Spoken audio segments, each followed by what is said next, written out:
What's happening, everybody? This is the Tiki and Tierney Show. What's good? Hopefully you had a good weekend. Big week. Big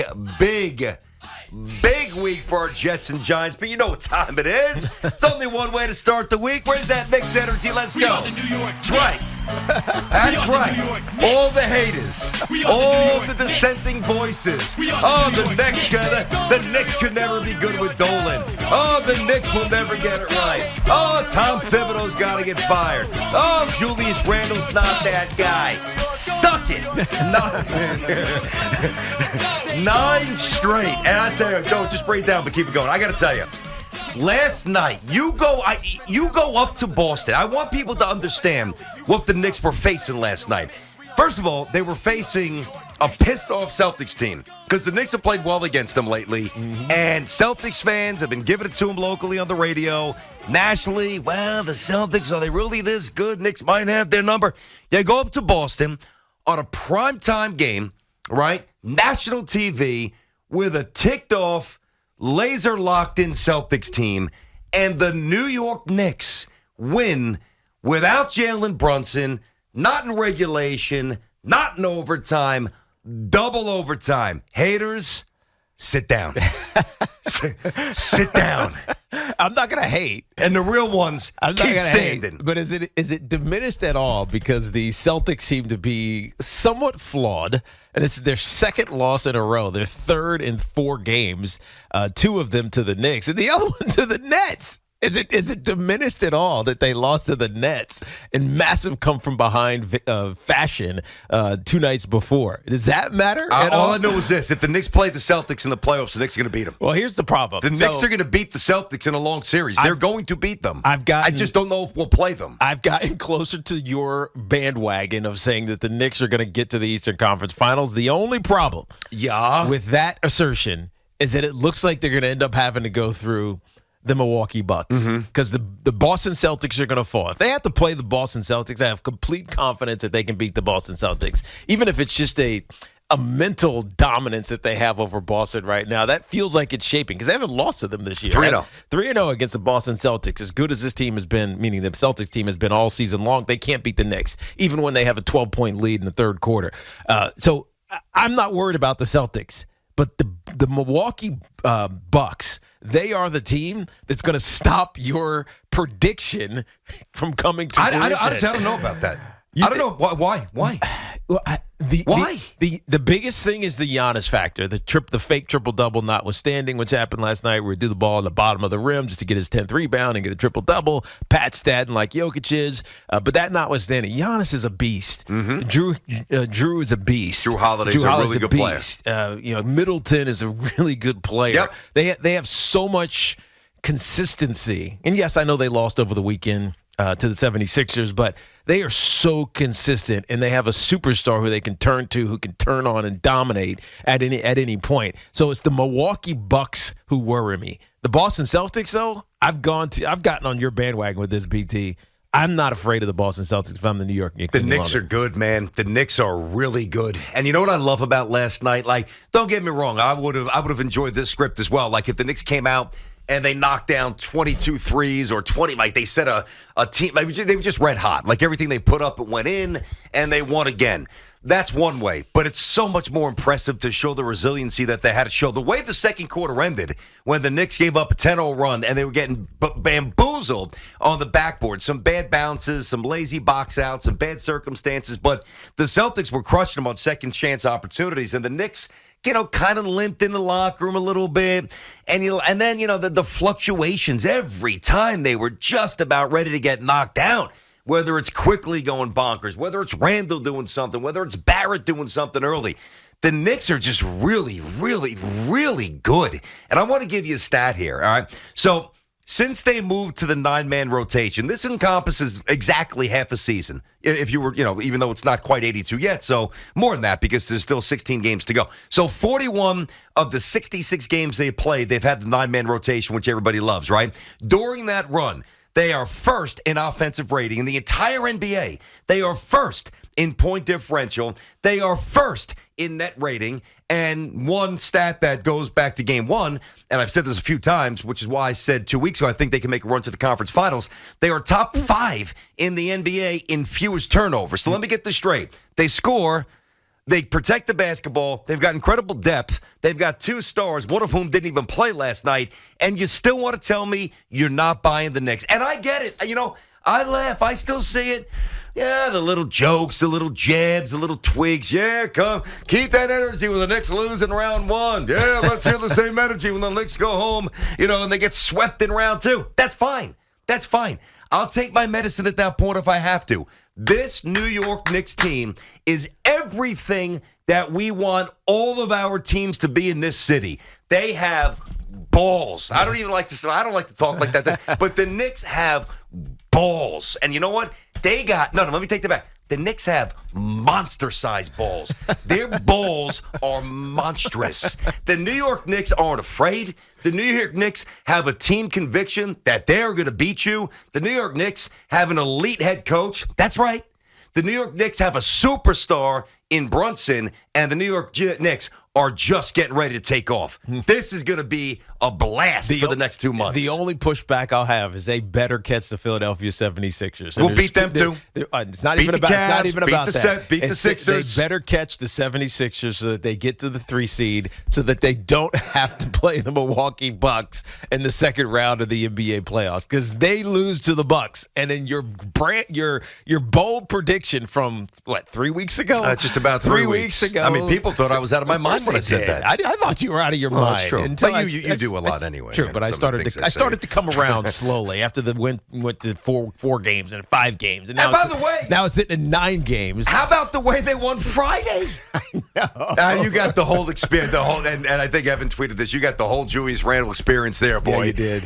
He's a little indecisive, then he's a little over-aggressive, then he stumbles, then he loses it, and he gets it, then he drank. I mean, this is a blast. Yeah. This is what we have been craving, Teak. Well, my point is, a long time. They better get to the 3 seed. They better catch Philly. They're 2 games back in the win column against the 76ers. They better catch Philly, because if they fall into the 4 seed, I think they beat the Cleveland Cavaliers, who have lost 4 of their last 6. The Cavs have been streaky. They won 7 in a row, then they lost 4 of the last 6. They're streaky. They're going to beat the Cleveland Cavaliers if they stay in the 4 seed in the 4-5 matchup. But they better get to the 3 seed so that in the second round they don't face the Bucks. They need to want to face the Boston Celtics. And as crazy as that sounds, because you wouldn't have said that 30 games ago. No, I wouldn't have said that 20 games ago. True. 15, I'm not sure I would have said that. There's no chance you wanted to face the Boston Celtics. But to make your prediction come true, they need to catch Philly so they can be in the 3 seed and have Boston in the second round, as opposed to Milwaukee, because they're not getting to the Eastern Conference Finals, so they got to play the Bucks. 877-337-6666. Tiki and Tierney on the Fan. Hopefully you had an awesome weekend. We're inside of our Town Fair Tire studio. Our friends at Town Fair remind you that you always get the guaranteed lowest price on name brand tires from Connecticut to Maine. Nobody beats Town Fair Tire. Nobody. Don't worry. I mean, this Rodgers Carr thing is moving with the Jets. It's moving. It is absolute. There's some new news. There's some new. I'm disappointed in you. No, save that. What for what? I'm disappointed. For what? We'll get to it, but I'm disappointed in you. Well, that's too general. That's too broad. I heard your. Disappointed I heard you on Friday, and then I come in today, and I'm just disappointed in you about the Jets. Disappointed. I have no idea what you're talking about. Yeah, well, wait a second. I think I know where you're going. If you're going where I think you're going, that's going to be one hell of a debate. And I think I know you long enough to know what you're thinking. You know I know what I'm thinking. Okay, we're saving that. And possible movement on Jones. And by the way, if it's $40 million for Jones, a lot of people don't like that. Although I think the Giants structured that in a way that's obviously palatable for them. I just think that this is going to be an awesome week. I think the Jets are going to have a great quarterback. I think the Giants retain Daniel Jones. I think the Knicks keep humming. And it's all good. Well, I want to see Mr. Rodon for the Yankees pitch a little bit better. I like seeing him getting waxed around. Come on. All right, let's get to you. Let's keep this Knick energy up. And by the way, listen, real quick, I do understand that there are times, and I'm probably a little more guilty of this than Tiki, to be fair, where there's a heightened emotion, like a heightened belief of what could possibly transpire. I don't think right now, honestly, I don't think there's anything that you can say about the Knicks this year, right now, And provided Brunson's okay, and it's not just a one little, one-off, a little respite, the ankle's fine, he's going to come back and he's okay.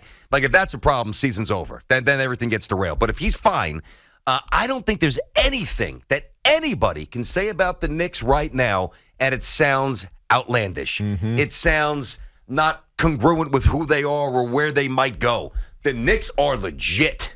Let's get PK in Brooklyn. What's happening, PK? How are you? Hey, what's going on, guys? How you doing? All right, bub. What's going on, man? I usually don't agree with BT. I have to admit that first. I usually don't agree with you, and I usually give you a hard time when I call. But I have to say, I like what the Knicks are doing. I've come to the realization that Randall is going to Randall. He's going to give you a good game, but he's going to make a lot of mistakes. He's not a superstar, but he's going to give you a solid game. I like what they're doing. I'm excited. This goes out to my brother who's a big Boston fan. He's ducking from me right now, but I'm looking for him. Let's go, Knicks. All right. And by the way, oh, thank you, Hoff. Appreciate it. Hoff, how you doing today, buddy? You okay? Hoff looks a little disheveled today. The first time he's not wearing a hat. Disheveled, His grumpy. hair's a mess. He is grumpy. I think he's hating on these Knicks. He put on the wrong pair of pants. A size too big. He's dragging a little bit. I think what it is with Hoff, and if I'm off base with this, Hoff, by all means, check me. I think Hoff is a little distressed over the notion that these Knicks might obscure some of the shine he was hoping his Rangers were going to get this spring. I think that's what it comes down to. Can't get love for both. He was thinking those Rangers going to get love for both those Garden teams. Can't happen, man. That's what I think it is. He doesn't want to share the stage. Now he's pissed off. He you. wants to be right about the Knicks. The You're Knicks gonna have suck. to. They can't make it in the postseason. The Rangers are the only team that have a chance to win a cup. You see his tweet last night? Yeah. Solid win by the Knicks. Ooh. Solid. Wow, what a concession. Solid. Eddie's in Brooklyn. What's going on, Eddie? How are you? Hey, good morning, guys. What's up, Eddie? What's going on, brother? I just want to talk about the Knicks, man. The Knicks is just been outstanding. IQ yesterday. I'll sit RJ Barrett every day for this guy. That guy was playing amazing, lights out. Also, I wanted to talk something about Daniel Jones. I don't think he deserves Patrick Mahomes' money. And also, I'm a little confused on why he unfollowed the Giants on Twitter and started following the Carolina Panthers. What the hell is that all about? I saw that, Yeah. Eddie. Teak, I'm a little bit more dialed into the social media stuff. Did you catch that? I don't think it's a huge deal, but that doesn't seem like a Daniel Jones kind of move. It doesn't sound like a Daniel Jones kind of move at all. I don't think that he's imminently going to sign a contract with the Carolina Panthers. And if that is the case, the Carolina Panthers are going to end up giving 2 first-rounders to the New York Giants. Yes. Because we know that that's going to happen on Monday. And by the way, tomorrow, 4 p.m. deadline tomorrow. We got to get these stats Monday. in. What I'm talking about, Lamar, talking about Tuesday. We got a lot of stuff happening. By the way, if I'm David Tepper and the Carolina Panthers, I'd probably do that in a heartbeat. So would I. In a heartbeat. I would too. 2 first-rounders for Daniel Jones, who's established. Now, you got a really good quarterback mind in Frank Reich. You got a good – we've talked about this the last 2 weeks. They had a pretty good roster offensively. And if I'm David Tepper, I'm doing that all day. He's hometown kid because he went to Duke. You bring him back. I absolutely am going to do that. Now, do I think that Daniel Jones actively said unfollow New York Giants, follow Carolina Panthers?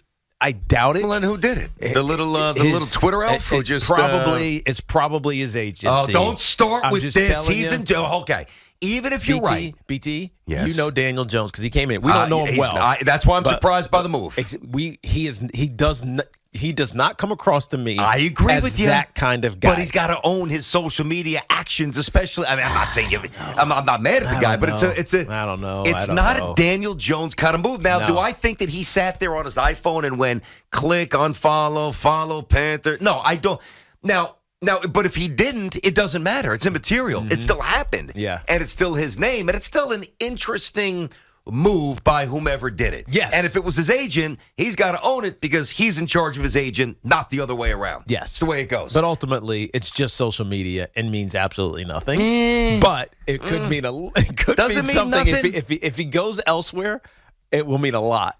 If he stays here, it means nothing. Teak, if you said pick one New York athlete that would not do what Daniel Jones, Jones. I think that he might be the first guy that I say. Exactly right.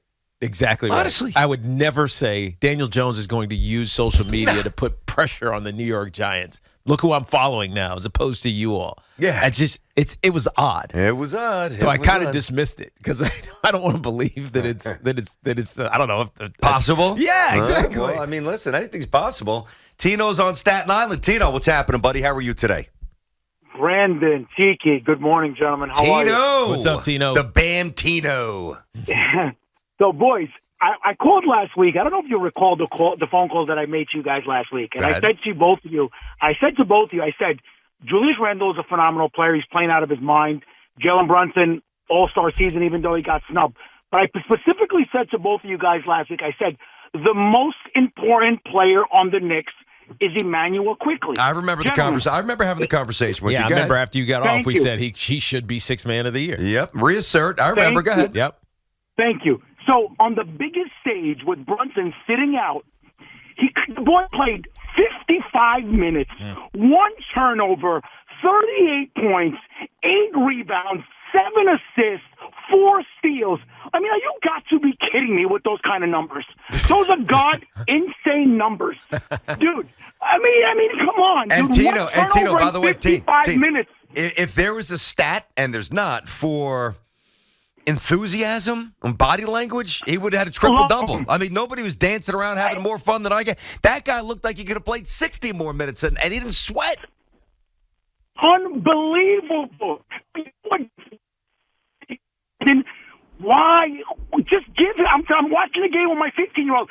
My son's saying, why do you keep giving the ball to Randall those clutch moments? Just let him create one of the Sorry, you broke up a little bit there. Buddy. Look, quickly is amazing. Quickly has been, you know what, BT, Emmanuel Quickley in the starting lineup as the guard did something that Jalen Brunson could never do. And this isn't a knock on Jalen Brunson, because Jalen Brunson could drop 40 on you. Hell, sometimes he might be able to score 50 at some point. But what IQ did on both ends of the court, scoring, what was he, 7? He scored the first 7 points in double overtime. I mean, yes. Great. Brunson could do that. But how he affects the game defensively, it's masterful. Well, he's a better athlete. He's longer. He's more explosive. But his awareness, he's masterful. That sequence in the third quarter where he gets the block, then he gets successive steals. It changed the game. Mm-hmm. I mean, they were down 12. They were about to get run away from. I agree with you. And he changed the game like that. Hold on. Hold on. Well, all right, we got news. What is this? All right, so we have NFL quarterback news. You ready? Uh-oh. So according to Garofolo and our buddy Ian Rappaport, Derek Carr, okay, this just came across. Derek Carr is signing with the Saints. What? That just went down. Wow. Derek, as per Rappaport, Garofolo, within the last 2 minutes, he is signing with the Saints.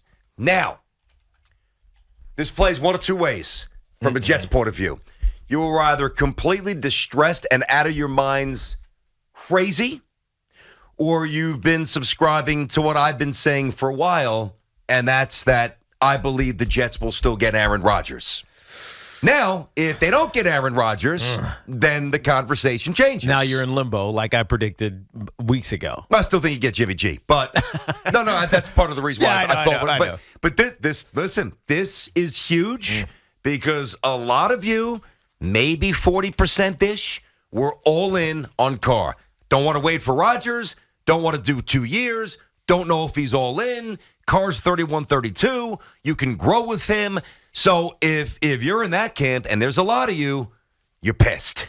877-337-6666.